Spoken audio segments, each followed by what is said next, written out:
Hello रिया, बेटा निधि को निकले हुए 2 घंटे हो गए, लेकिन वो अभी तक घर नहीं पहुंची है।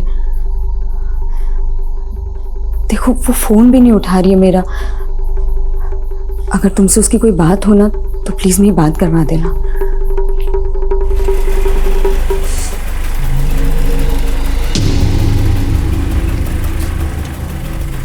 निधि, कहाँ थी तू? कब से फोन ट्राई कर रही हूँ। तुझे पता मैं कितना डर गई थी, और मेरा फोन क्यों नहीं उठा रही थी तू? माँ, मैं ड्राइव कर रही थी। अरे ड्राइव कर रही थी तो क्या हुआ, एक बार फोन तो देख सकती है ना। माँ, तुम इतना डरती क्यों? एक काम करो, तुम ना योगा किया करो। देख निधि, ये बात ना मजाक में तू।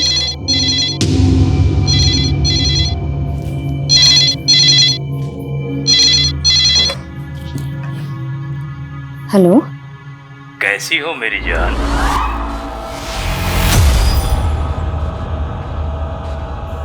कौन कौन बोल रहा है? 11 जून 2001 की रात याद है ना? मैं लौट आया हूँ, जल्दी ही मिलूंगा तुमसे मेरी जान। क्या हुआ मम्मा?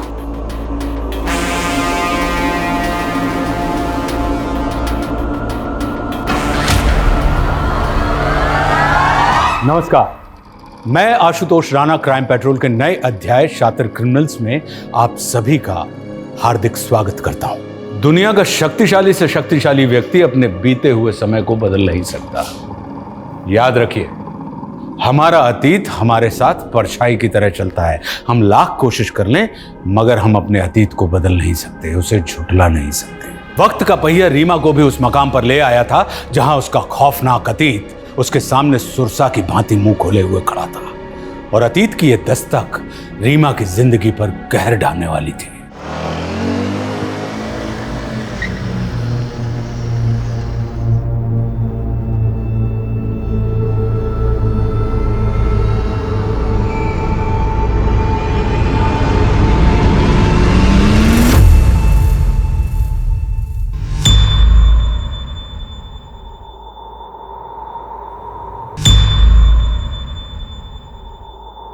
बोलिए रीमा जी।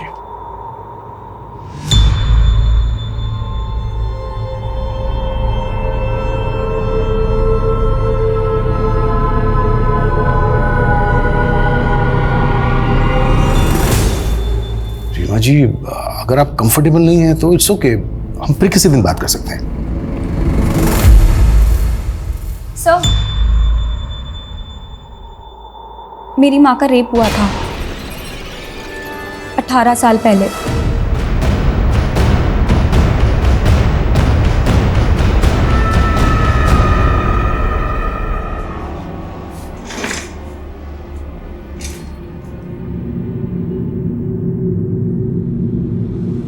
शिवा जी, आपने बहुत अच्छा किया जो अपनी बेटी की बात मानी।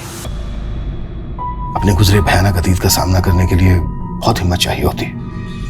रीमा जी, 18 साल पहले जो ये दर्दनाक घटना आपके साथ घटी, ये आप हमें डिटेल में बताइए प्लीज। 11 जून 2001 की रात थी।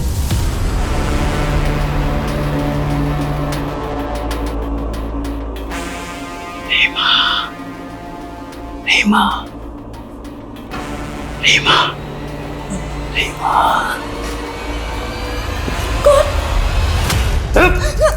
आवाज नहीं।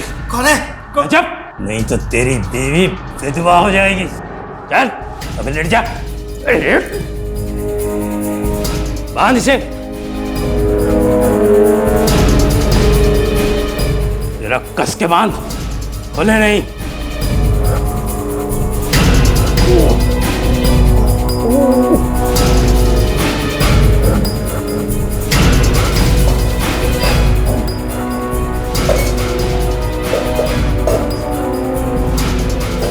हिला मत, अगर जरा भी हिला तो तेरी बीवी की खोपड़ी उड़ा दूंगा, समझा? बर्तन की आवाज नहीं आनी चाहिए।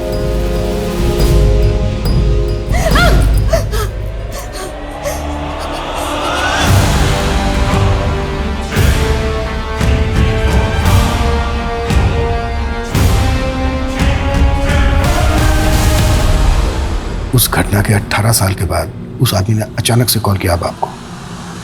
जी। रीमा जी, जब ये घटना घटी आपके साथ, उस वक्त आपने पुलिस कंप्लेन तो की ही होगी। जी, प्रताप नगर थाने में करवाई थी। तब इंस्पेक्टर मुकेश राठौर इंचार्ज थे। प्रताप नगर पुलिस स्टेशन से कांटेक्ट करो। सर।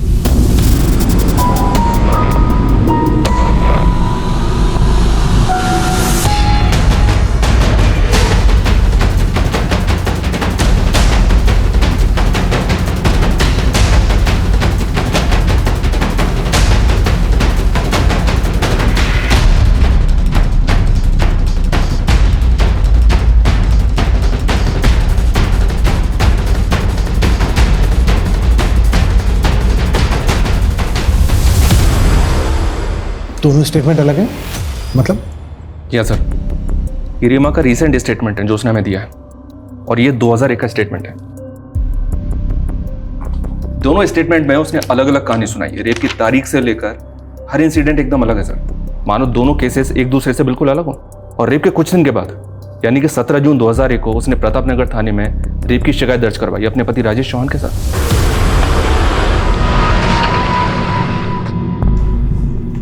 बोली रीमा जी, डरिए मत।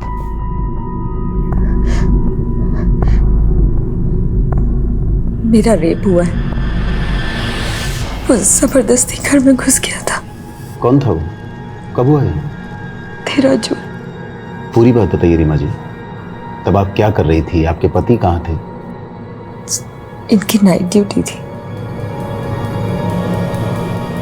करीबन 10 बजे मैं अपने कमरे में सो रही थी जब रीमा, आवाज नहीं, चुप।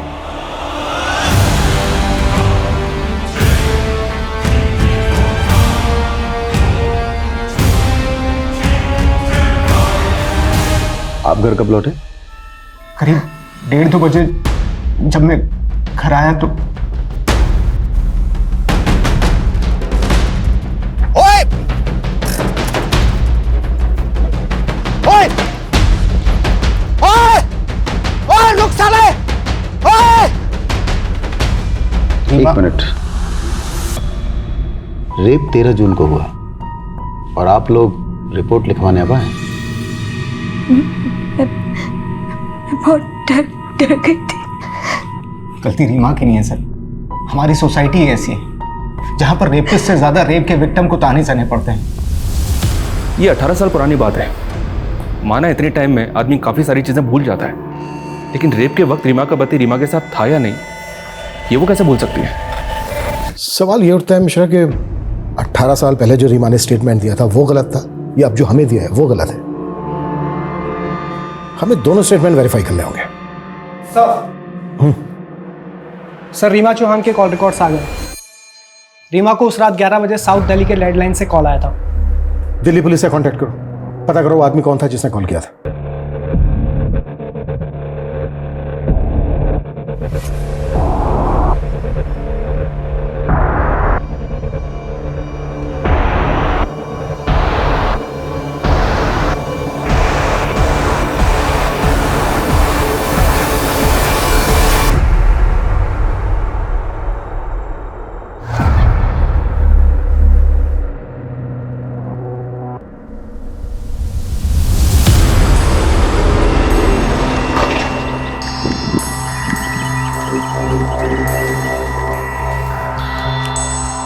चेक करो।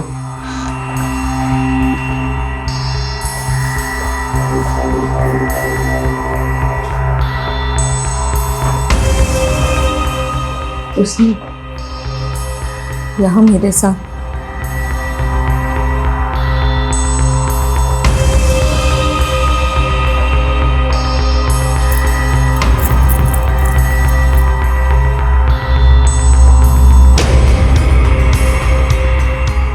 अच्छा, आपने बताया कि उसने गमछे के टुकड़ों से बांधा था। वो टुकड़े कहाँ हैं? जी, वो अपने साथ लगी है। 2 नहीं शायद एक मिनट सर, यहाँ शायद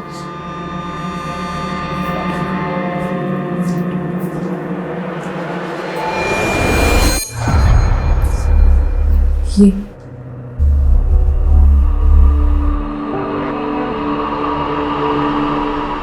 रीमा के मेडिकल एग्जामिनेशन में ऐसा कोई सॉलिड एविडेंस नहीं मिला जिससे प्रूव हो सके कि रीमा का रेप हुआ है। क्या रेप के कुछ दिन बाद एग्जामिनेशन हुआ इसलिए? मे बी, लेकिन एक कारण ये भी है कि रेप होने के बाद रीमा अपने पति राजेश के साथ सेक्सुअली एक्टिव थी। क्या? हाँ, क्योंकि प्राइवेट पार्ट पर जो मार्क्स मिले हैं वो एक पैशनेट सेक्स की वजह से भी हो सकते हैं। ये तो रीमा ने खुद ही अपना केस कमजोर कर लिया। एक बात और सर, रेप होने के बाद विक्टिम को अक्सर कलाई, जांघों पर छोटे मोटे घाव लगते हैं, लेकिन रीमा के केस में उसकी बॉडी पर एक छोटी सी खरोच तक नहीं थी। इट्स स्ट्रेंज, क्या रीमा ने बिल्कुल भी रेजिस्ट नहीं किया होगा?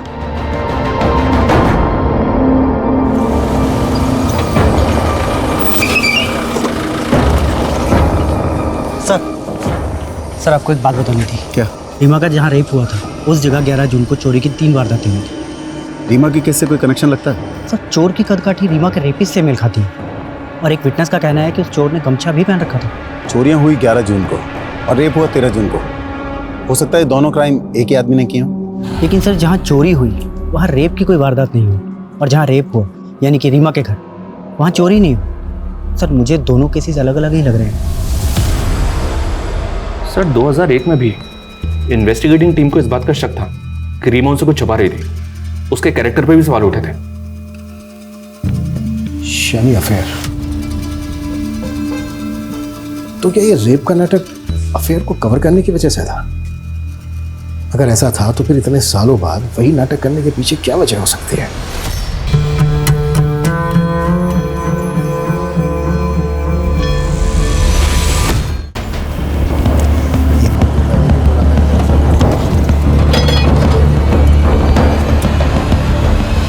सर आप हम लोगों पर ही शक कर रहे हैं। मेरी बीवी के साथ गलत हुआ सर, और आप लोग। राजेश, मैं तुम्हारा फ्रस्ट्रेशन समझता हूँ, पर सवाल खड़े हो रहे हैं। तुमने एफआईआर फाइल करने में देरी की। सर मैंने बताया था ना कि रीमा डरी हुई थी। यही नहीं, रीमा का रेप होने के बाद भी तुम और रीमा सेक्सुअली एक्टिव थे। ये कोई मामूली बात नहीं है राजेश। तब मुझे पता ही नहीं था कि रीमा के साथ में रेप हुआ है। क्या? उस रात जब मैं गमछे वाले आदमी के पीछे भागा, वो हाथ नहीं आया, तो मैं भाग कर घर वापस आया। मेरे को बहुत चिंता हो रही थी रीमा को लेकर। रीमा, रीमा, राजेश, रीमा, राजेश, वो डरने की कोई बात नहीं। भाग गया वो। तुम्हें कुछ हुआ तो नहीं? ठीक तो ना? तुम चिंता मत करो, मैंने अपने आप को बाथरूम में बंद कर लिया था। थैंक गॉड, थैंक गॉड तुम्हें कुछ हुआ नहीं, वरना रीमा को देखकर लगा ही नहीं कि उसके साथ किसी ने जबरदस्ती की है। लेकिन कुछ दिन बाद, अरे रीमा जल्दी बाहर निकलो यार, लंच बॉक्स दे दो, लेट हो रहा हूं।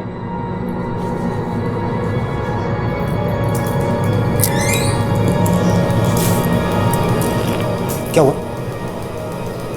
नहीं बस वो थोड़ी सी कमजोरी है। झूठ मत बोलो। कल भी बोला था ना तुम्हें कि डॉक्टर के चलो।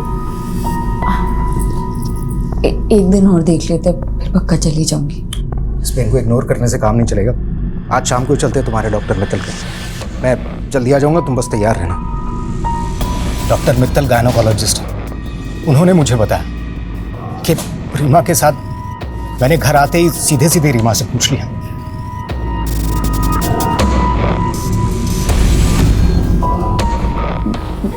मैं डर गई थी, मुझे लगा था कि आप मुझे छोड़ दोगे। इतना भी भरोसा नहीं था मुझ पर। भूल गई। अरे भूल तुम्हारी नहीं है, तुम्हारे साथ गलत हुआ है। उस कमीने को तो छोड़ूंगा नहीं मैं। रीमा, हम पुलिस के पास जाएंगे। पुलिस? हाँ रीमा, हमें पुलिस के पास जाना ही होगा। अच्छा, ये गमछे वाला आदमी कौन हो सकता है?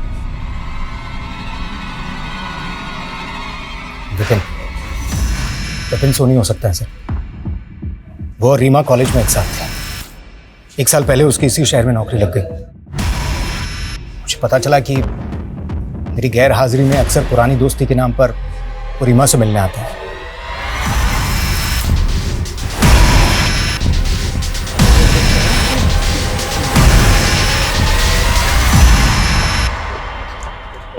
जगन, सर। पूजा दहिया रेप केस की फाइल निकालो। जी सर।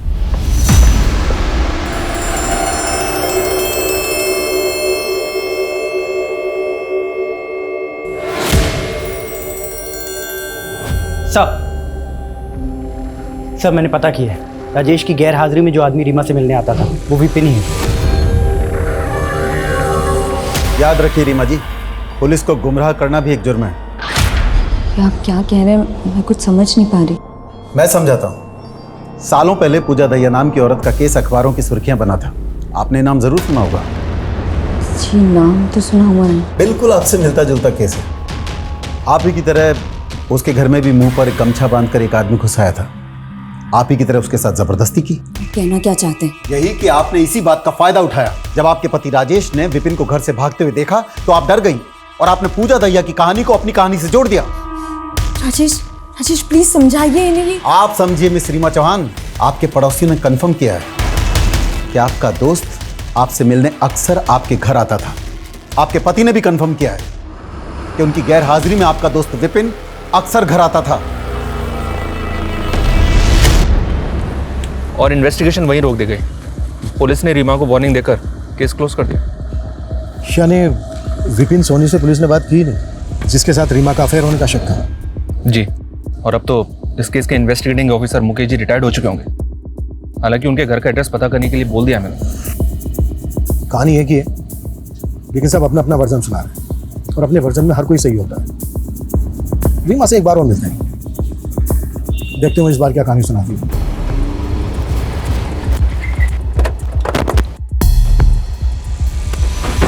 आपको मेरी बात पे यकीन नहीं है?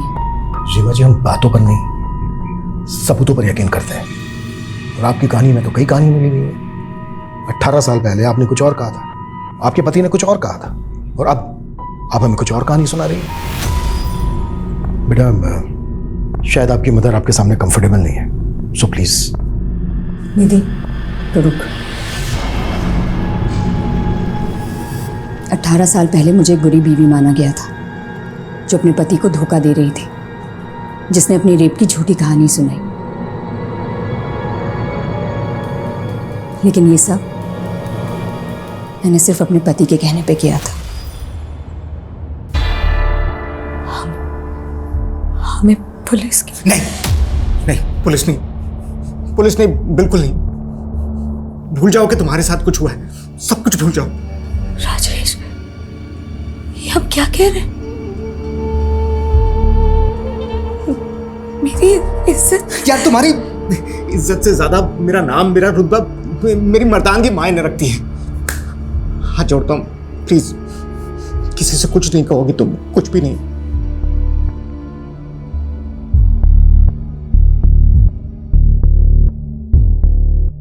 रीमा, ये इंजरीज नॉर्मल नहीं है। बताओ मुझे क्या हुआ है? कुछ भी। रीमा, तुम कुछ छुपा रही हो ना? आप क्यों जिद कर रही हैं?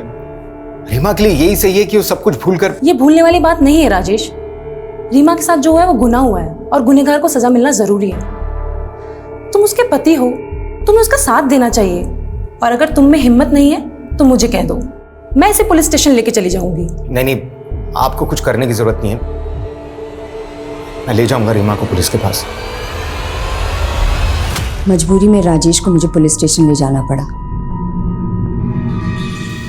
लेकिन वहां उसने मुझे पूरा सच नहीं बताने दिया। मेरा रेप हुआ ये सच है, लेकिन उस वक्त राजेश वहां नहीं था, ये झूठ। चलो माना, आपने अपने पति के कहने पर झूठी गवाही दी, लेकिन आपने रेप के तुरंत बाद अपने पति के साथ फिजिकल रिलेशन बनाए। ऐसा क्यों? अगर सही वक्त पर मेडिकल एग्जामिनेशन हो जाता तो रेपिस्ट को पकड़ने में आसानी होती। वो फिजिकल रिलेशनशिप मेरी मर्जी से नहीं बने थे, वो भी रेप ही था।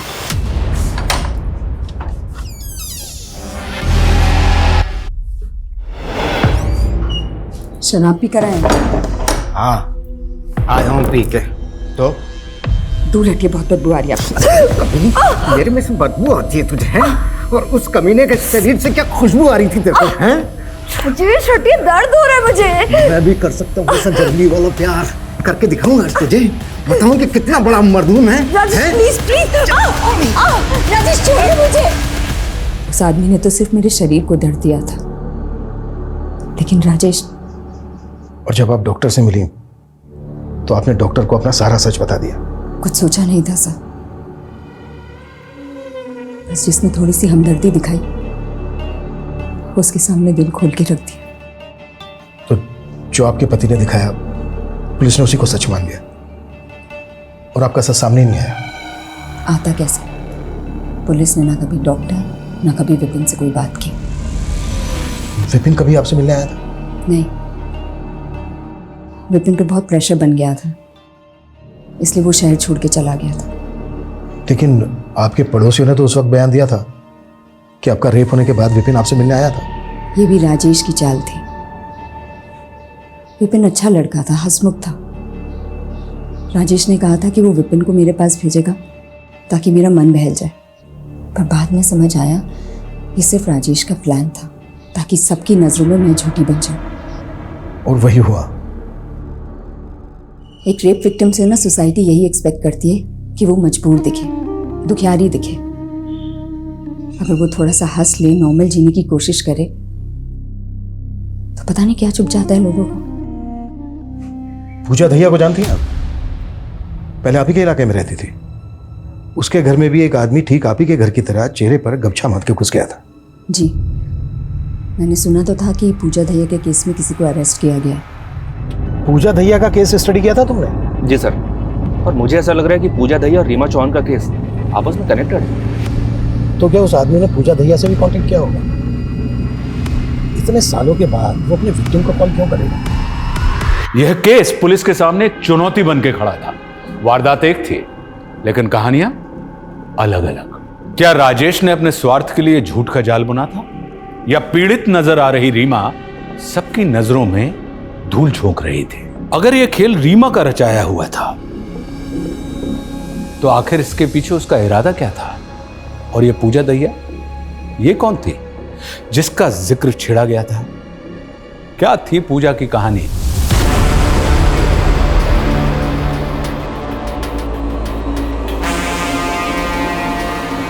कौन है?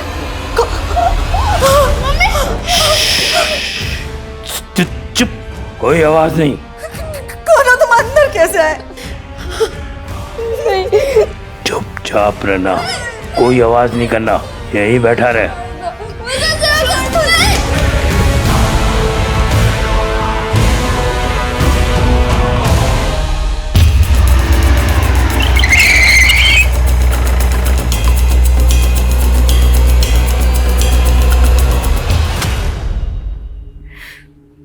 मैं नहीं जानती कि वो कौन था। उसने अपना चेहरा गमछे से छुपा रखा था। उसके बोलने का तरीका, उसके कपड़े, या फिर ऐसा कुछ जो आपको अलग लगा हो? अंकल, उस आदमी ने मुझे कुछ लिखने को दिया था। क्या लिखूं? 5वीं क्लास का टीचर मुझे जरा भी पसंद नहीं था। बात बात पर मुझे छड़ी से मारता था, मुर्गा बनाता, बहुत जलील करता था मुझे। रवि, फिंगरप्रिंट्स कलेक्ट करो और फॉरेंसिक टीम बुलाओ। सुअर के बच्चों, तुम्हें कोई फिंगरप्रिंट नहीं मिलेगा। ऐसा कहा था उसने बोलने के लिए मुझे। सुअर के बच्चों, तुम्हें कोई फिंगरप्रिंट नहीं मिलेगा, ऐसे बोलना है। वो आदमी बोलते वक्त हक लाता था, खासकर च बोलते वक्त। इन्वेस्टिगेटिंग टीम ने इस पूजा दहिया का बैकग्राउंड खंगाला सर। पूजा की फैमिली में दूर दूर तक कोई भी टीचिंग प्रोफेशन में नहीं था। शायद गुमराह करने के लिए लेटर लिखवाया गया हो। पहली टीम का भी यही मानना था। लेकिन यह भी तो हो सकता है कि उसने अपनी आप बीती लिखवाई हो। शायद उसके बचपन में उसके साथ कोई भयंकर हादसा हुआ हो। रेपिस्ट ने नकुल से और भी कुछ लिखवाया था, ये देखिए। सबसे पहले पूरा घर सर्च करेंगे, दरवाजे देखेंगे, तेरी माँ का बयान लेंगे, तेरा बयान लेंगे, कितने भी हाथ पैर मार लें, लेकिन उनके हाथ कुछ लगने वाला नहीं है। ये जो कोई भी है पुलिस प्रोसीजर को बहुत अच्छे से जानता है, एक एक चीज लिखवाई है। मतलब ये पुलिस वाला भी हो सकता है? या फिर कोई ऐसा जिसका अपना पुलिस में हो, या फिर रहा हो। सर रीमा के केस के आईओ मुकेश राठौर का एड्रेस मिल गया है। रिटायर होने के बाद वो यहीं जयपुर में सेटल्ड है। लाइमलाइट के लिए? ये क्या कह रही है तू? मैं नहीं, नेबर्स, रिलेटिव सब यही बोल रहे हैं। देख, लोग कुछ भी कहें, लेकिन तू तो मुझ पे यकीन करती है ना। तुझे भी लगता है कि मैं झूठ बोल रही हूँ?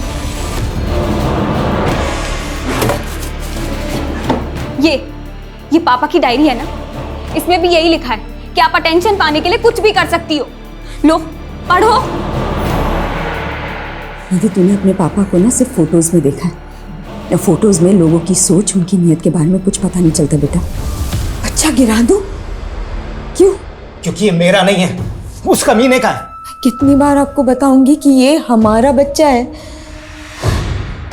ये मुझसे बेहतर और कौन जान सकता है? अरे मुझे कुछ नहीं पता, गिरा दे ये बच्चा, हम दूसरा कर लेंगे।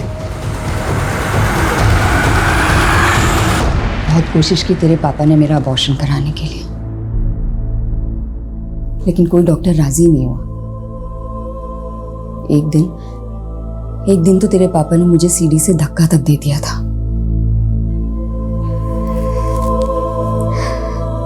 लेकिन तेरी किस्मत में ना जीना लिखा था। मुझे लगा तेरी शक्ल देख देख कर ना अब राजेश के अंदर का बाप जाग जाएगा। एक दिन किसी ने मजाक में उनसे कह दिया कि तेरी शक्ल उनसे नहीं मिलती। बस उस दिन वो बिल्कुल टूट गए थे। मैंने समझाने की बहुत कोशिश की, लेकिन वो एकदम खामोश हो गए थे। और एक दिन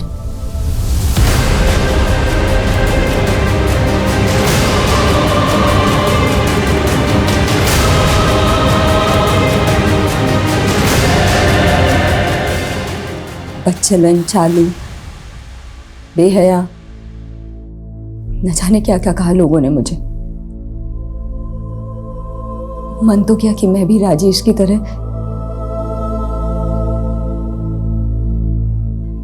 लेकिन तेरा चेहरा देखकर हमेशा रुक जाती। मैं ये सब कुछ ना बुरा सपना सोचकर भुला चुकी थी, लेकिन अब वही सब कुछ हो रहा है मेरे साथ। मैं ये सब सहन कर सकती हूँ, लेकिन दुख इस बात का है कि तू भी मुझ पे यकीन नहीं करती।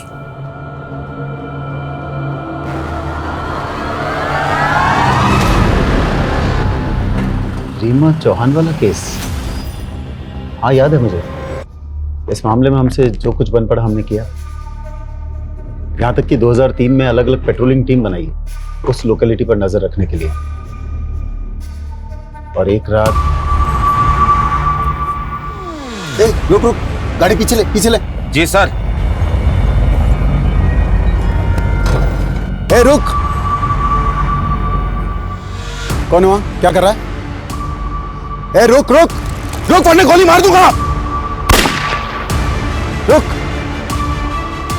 इधर आ, पास में। गमछा निकाल मुंह से। जगन, जल्दी से बैकअप टीम लेकर सोमवारी बाजार वाले एरिया में आ जाओ।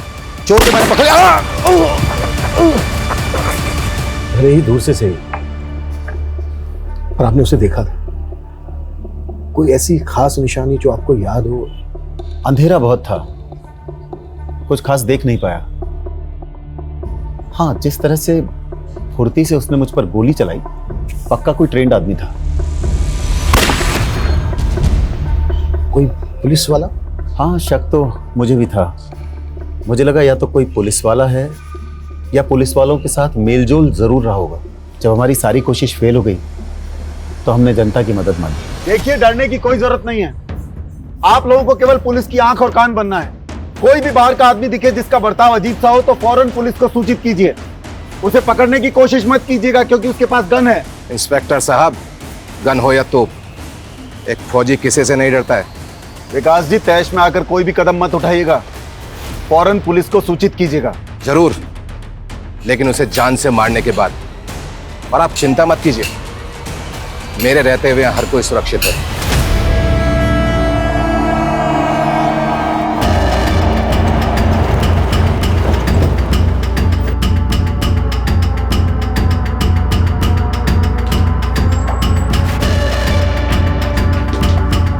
साइड में हटिए आप लोग। पीछे हटिए, पीछे रहिए।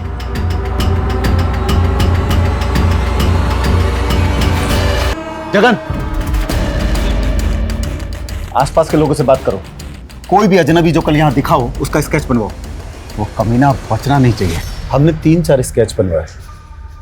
हैरानी की बात यह थी कि उनमें से एक स्केच हमारे खबरी अंगद से मिलता जुलता था। आपने अंगद को अरेस्ट किया? फौरन धर दबोचा। तलाशी लो उसके घर की। साहब, घर का कोना कोना छान मारो। साहब, मेरे घर की तलाशी क्यों ले रहे हैं साहब आप?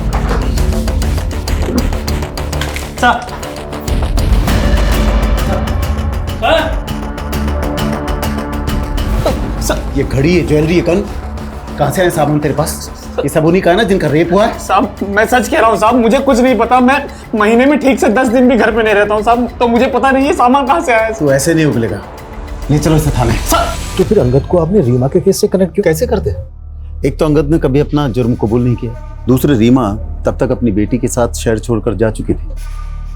हाँ, इस बात का सुकून है कि मेरे ट्रांसफर होने से पहले ये केस क्लोज हो गया। 18 साल के बाद उस आदमी ने फिर से रीमा से कांटेक्ट किया है। क्या? यस। आपको क्या लगता है, क्या ये अंगद हो सकता है? अंगद कैसे हो सकता है? अंगद तो 2013 में जेल में मर गया, दिल का दौरा पड़ा था उसे। सर, अंगद को मरे हुए पूरे 6 साल हो चुके हैं। ये रीमा चौहान ये सब नाटक पब्लिसिटी के लिए कर रही है फॉर श्योर। कैसी पब्लिसिटी? क्या मिलेगा उसको पब्लिसिटी करके? एक बार को अपने बारे में ना सही, पर कम से कम अपनी बेटी के बारे में तो सोचे। और वैसे भी ये तो कंफर्म है ना कि उस रात रीमा को कॉल आया था। हेलो, कैसी हो मेरी जान? ये भी तो हो सकता है सर, कोई कॉपी कैट। चांसेस बहुत कम है। चलो मान लेते हैं कि मुजरिम अभी भी फरार है। वक्त के साथ उसका काम करने का तरीका भी बदला। पहले चोरी, फिर रेप, उसके बाद मर्डर्स। जब रीमा का रेप हुआ तब उसकी उम्र होगी कोई 35-37। तो इस वक्त उसकी उम्र होनी चाहिए 52 से 55 के बीच।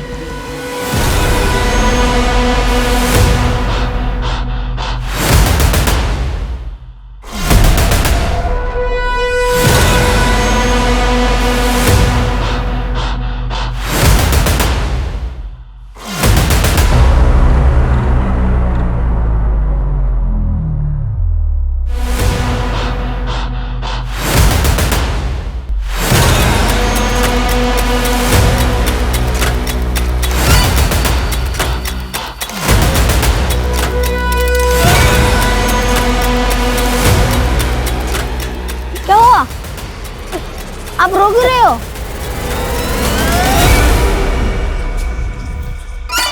गुंजन, माँ को चल के सब बताना अभी, डरना मत।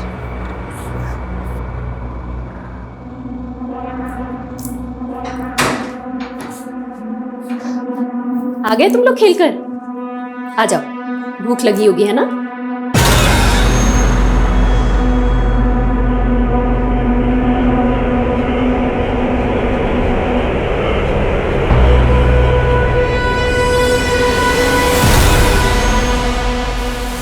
बेटा, ये सूरज अंकल हैं। अब हम लोग के साथ ही रहेंगे। नमस्ते करो।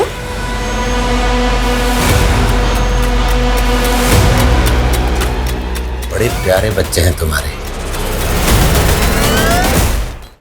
सर, जितना हमने सोचा था उससे कहीं ज्यादा बड़ा मामला निकला। ये तो सबसे पुराना केस 28 साल पहले का है।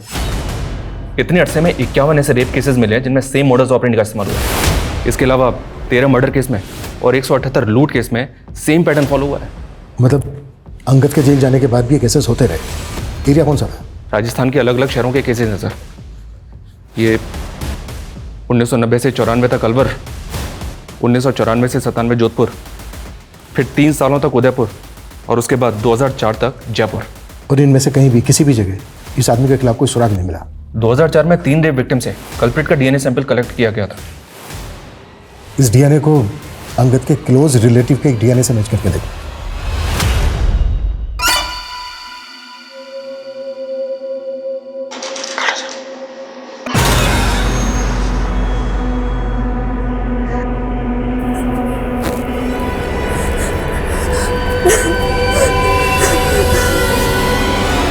ये अंकल बहुत गंदे हैं, मत खेला करो उनके साथ। तुम माँ को क्यों नहीं बताती हो? ठीक है, तुम मत बताओ, मैं माँ को खुद ही बता दूंगा। नहीं, माँ खुद अंकल के साथ ही गेम खेलती है।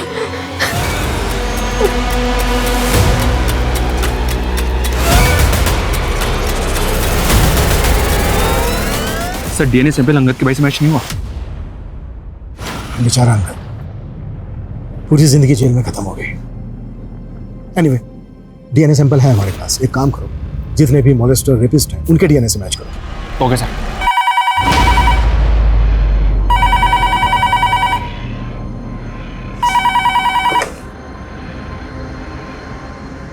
हेलो मेरी जान, कैसी हो? बहुत दुख हुआ जानकर कि तुम्हारी बात पर कोई यकीन नहीं कर रहा।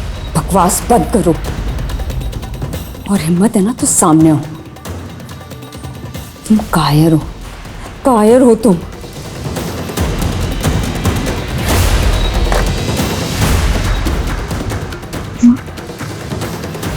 बोलोगे भी? क्या बोलना है तुम्हें? माँ, वो अंकल।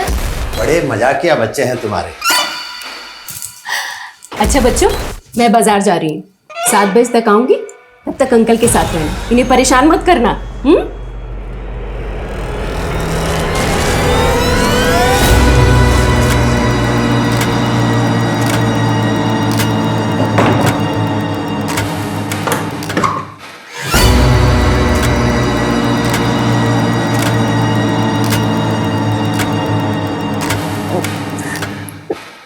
आज तू नहीं, आज तेरे साथ गेम खेलूंगा। चल। सर, डीएनए अलवर के कैदी से पार्टली मैच हो रहा है, लेकिन इसकी उम्र तो 30 साल है। फिर ये वो नहीं हो सकता। आई थिंक उस आदमी को ट्रेस करने के लिए हमें किसी एक्सपर्ट की मदद लेनी होगी। देखिए, ये डीएनए पार्टली मैच हो रहा है, यानी ये कैदी उस खूनी का रिश्तेदार हो सकता है। एक्चुअली हमें इस कैदी के मदर और फादर के सभी रिलेटिव्स की एक लिस्ट बनानी होगी और सबका डीएनए मैच कराना होगा। लेकिन पुलिस हताश नहीं हुई, डटी रही और कई महीनों की कड़ी मेहनत के बाद डीएनए एनालिसिस के जरिए 2300 लोगों को शॉर्टलिस्ट किया गया। लेकिन अब भी मंजिल बहुत दूर थी। इन्हीं 2300 लोगों में एक वो अपराधी भी था जिसकी तलाश पुलिस को लगभग 30 सालों से थी। करीब 1 साल गुजर गया, तब जाकर सुरंग के आखिरी छोर पर रोशनी की किरण दिखाई दी। सर, लोकेशन हिस्ट्री और रिपोर्ट्स के अकॉर्डिंग हमारे पास अब एक सस्पेक्ट है, और वो ये है। माय गॉड, ये वो 30 सालों तक पुलिस की आंखों में धूल झोंकता रहा। इसको आज ही धर लेते हैं। नहीं, we have to be very careful. इसको बचने का एक भी मौका नहीं देंगे। पहले इसके खिलाफ सबूत इकट्ठा करेंगे, फिर तब बचेंगे साले को।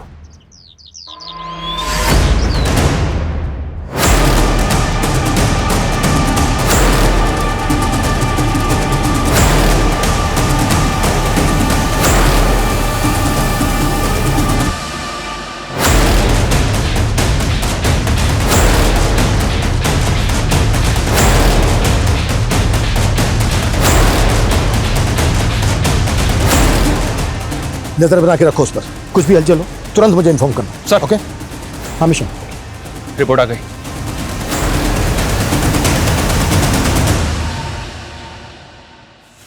अब सही वक्त है, आता है साले।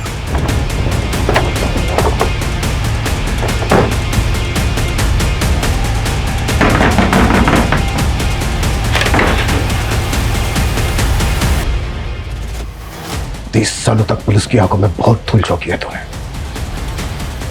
Now you are under arrest, ex policeman Jagan Shekhar.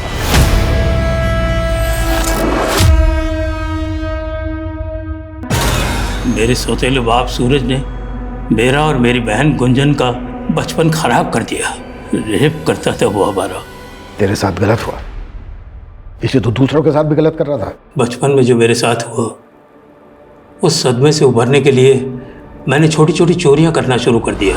उसके बाद लोगों के घरों में घुसकर कुछ चीज़ें ले आता, फिर घरों में घुसकर सिक्के चुरा लाया। और ये काम मैंने पुलिस में आने के बाद भी चालू रखा। रेप करना कब से शुरू किया? 2000 से।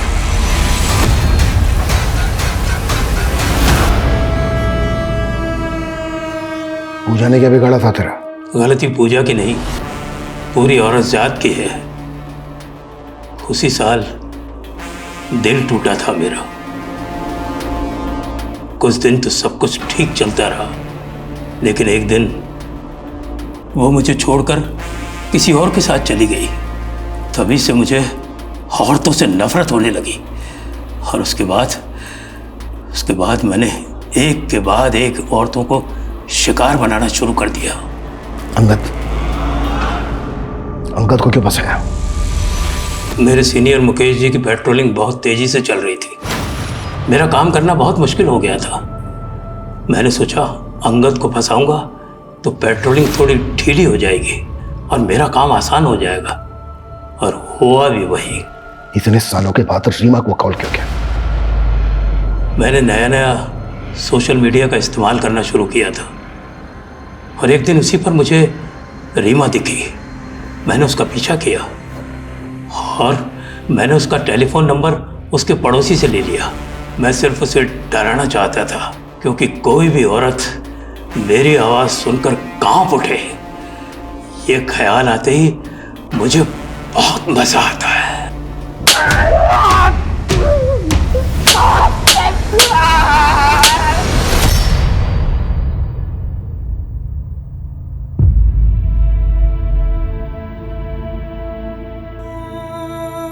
सॉरी मॉम, मैं गलत थी। आपने मेरे लिए कितने सैक्रिफाइस किए और मैं नहीं, बल्कि तूने मुझे हिम्मत दी है वापस लड़ने की। अपना जगन जैसे लोगों का खौफ है और नई सोसाइटी के तानों की फिक्र। अब देखना, मैं अपनी बाकी की जिंदगी ना एकदम बेखौफ जीऊंगी।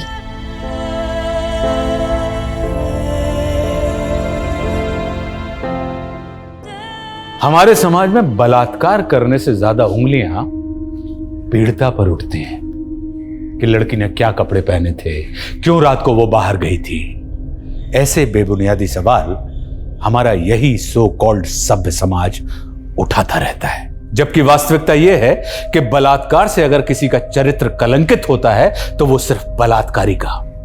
इस बुनियादी बात को क्यों आज 2021 में हमें बार बार दोहराना पड़ता है? ये कैसा सिस्टम है जहां एक बलात्कारी को तो आसानी से जमानत मिल जाती है, लेकिन बलात्कार से पीड़ित औरत को सालों साल इंसाफ नहीं मिल पाता? ये चुभने वाले सवाल हमें खुद से और प्रशासन से भी करने होंगे। ये रीमा की हिम्मत ही थी जो वो सालों से अपने अंदर दफन खौफ को मिटाने में कामयाब हुई। रीमा ने जिस तरह समाज के तानों की परवाह किए बिना इंसाफ के लिए आवाज उठाई, वह वाकई अभिनंदनीय है। अब मैं आशुतोष राणा आपसे विदा लेता हूं। हम फिर मिलेंगे एक ऐसी ही कहानी के साथ जो आपको रखेगी सतर्क और जिंदगी को सुरक्षित। तब तक अपना और अपने परिवार का ख्याल रखिए और देखते रहिए क्राइम पेट्रोल सतर्क। जय हिंद।